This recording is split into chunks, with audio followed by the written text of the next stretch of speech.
भैन की ओए फिल्म करया फिर साले गया, एक ही भैन की ओए तेज चल रहा तीर साले ने।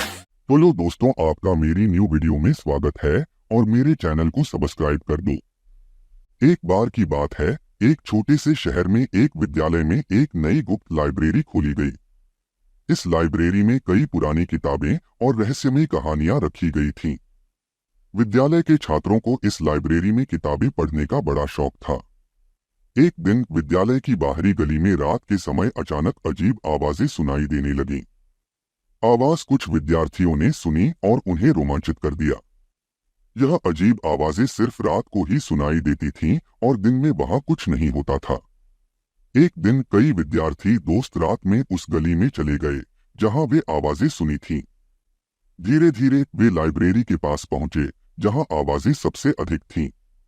वे सभी बहुत ही डरे हुए थे, लेकिन उनकी उत्सुकता उन्हें आगे बढ़ने के लिए मजबूर कर रही थी।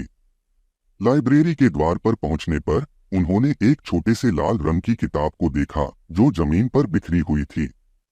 यह किताब उनकी ध्यान आकर्षित करने लगी। एक विद्यार्थी ने धीरे से उठाई और वहां लेटे हुए किताब को खोला।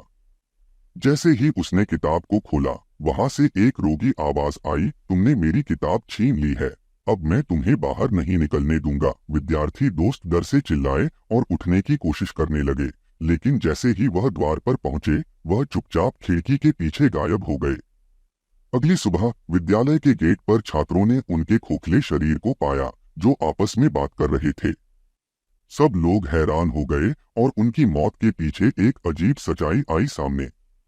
वह रोगी जिसकी किताब चुराई गई थी मर गया था और उसकी आत्मा अब वहां फंस गई थी। इस भयानक कहानी से लोग दिन भर डरे हुए रहते थे और उस गली को रात में कोई नहीं जाता था। वह लाइब्रेरी बंद कर दी गई और कहानी छात्रों के बीच एक डरावनी यात्रा के रूप में याद रही। भैन की ओए फिल्म करया फिर साले गया।